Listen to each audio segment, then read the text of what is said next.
Alors bonjour. Aujourd'hui, nous allons résoudre une inéquation produit avec trois facteurs.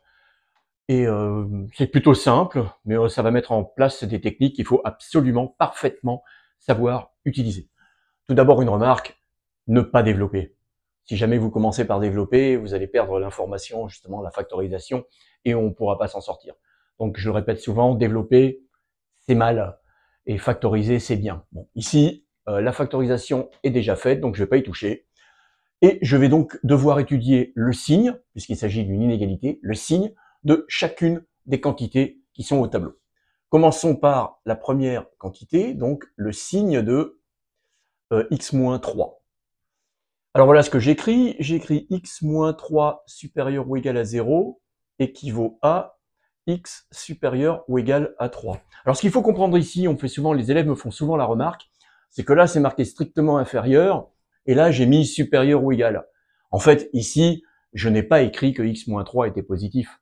J'ai juste dit que x-3 était positif lorsque x était plus grand que 3, et réciproquement. On va faire la même chose pour 5x plus 2. 5x plus 2 supérieur ou égal à 0. Ça équivaut à x supérieur ou égal, donc je fais passer de l'autre côté, moins 2 cinquièmes.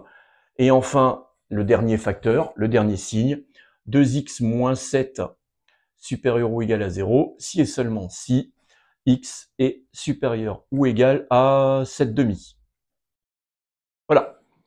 Et en fait, là, j'ai quasiment terminé ma résolution de l'inéquation. Alors faire bien attention, hein, j'ai mis des supérieurs ou égales, mais j'aurais pu mettre n'importe quoi, des inférieurs, etc. Tout ce qui compte, c'est de voir c'est positif à telle condition, c'est positif à telle condition, etc. Ces trois choses que j'ai écrites là, qui sont, à mon avis, extrêmement simples, je vais les résumer dans un tableau qu'on appelle un tableau de signes. On ne peut pas, lorsqu'on a une inéquation, ne pas utiliser un tableau de signes. D'accord? En général, on passe toujours par un tableau de signes. Alors on y va. Dans mon tableau de signes, je vais mettre les signes de mes trois quantités. Moins l'infini, plus l'infini. Alors voilà ma première quantité, ma deuxième et ma troisième. Alors la première, c'est x moins 3. La deuxième, c'est 5x plus 2. Et la troisième quantité, c'est 2x moins 7. Alors attention, le signe de la première dépend de 3. Le signe de la deuxième dépend de moins 2 cinquièmes. Et la troisième, son signe dépend de 7 demi. Donc il faut que je place ces trois valeurs dans mon tableau de signes, en faisant attention, bien sûr, de les mettre dans l'ordre, de gauche à droite. Alors la plus petite, c'est la négative, moins 2 cinquièmes. Ensuite, là j'ai 3 et 7 demi. 7 demi, c'est 3,5. Donc j'ai 3 ici et 7 demi par là. Alors regardons la première. La première inéquation, inégalité, dit quoi? Dit que x-3 est positive lorsque x est plus grand que 3. x-3 est positive quand je suis plus grand que 3, donc quand je suis à droite de 3. Pour 3 exactement, ça fait 0, et à gauche, c'est négatif. Pareil de l'autre côté, 5x plus 2 est positif lorsque je suis plus grand que moins 2 cinquièmes. Moins 2 cinquièmes est ici. Quand je suis plus grand, je suis positif, donc à droite positif, à gauche négatif, et 0 pour moins 2 cinquièmes. La dernière, 2x moins 7 pour positif, pour x plus grand que 7 demi, le principe est le même. Positif à droite, négatif à gauche. Enfin, sur ma dernière ligne, j'ai le produit, donc x moins 3, facteur 2, 5x plus 2, facteur 2, 2x moins 7. Règle des signes, moins par moins, ça fait plus par moins, ça fait moins par plus, ça fait moins par moins, ça fait plus, etc.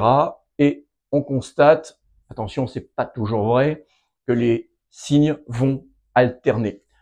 Pour moins 2 cinquièmes, la quantité 5x plus 2 vaut 0. Donc si une quantité vaut 0, le produit vaut 0 aussi.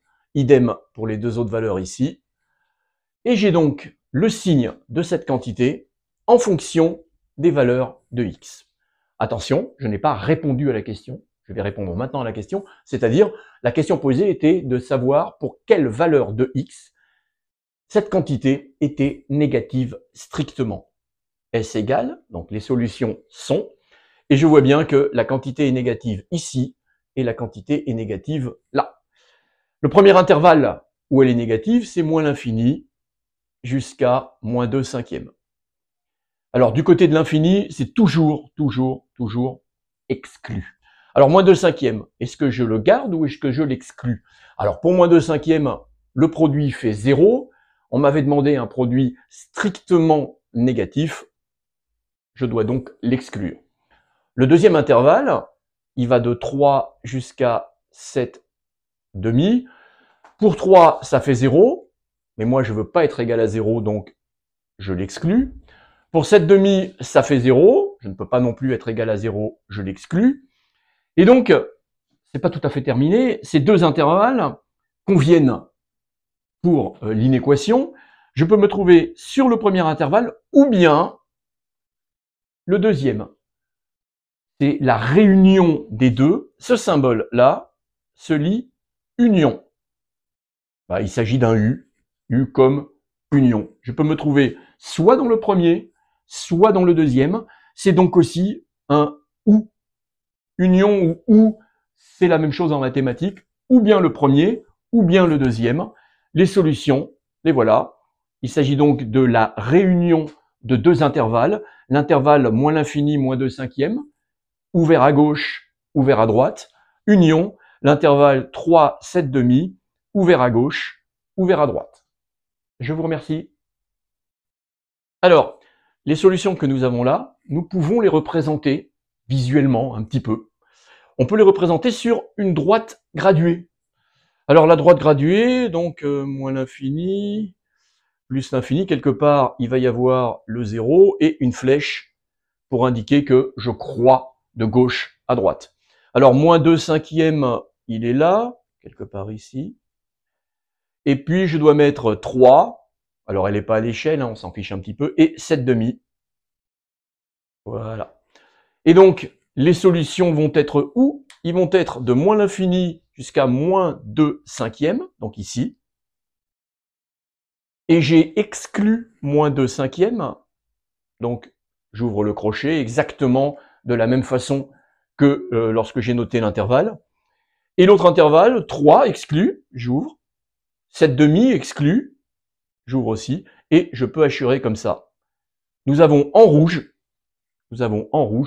la représentation de la solution de cette inéquation qui est la réunion de deux intervalles. Je vous remercie.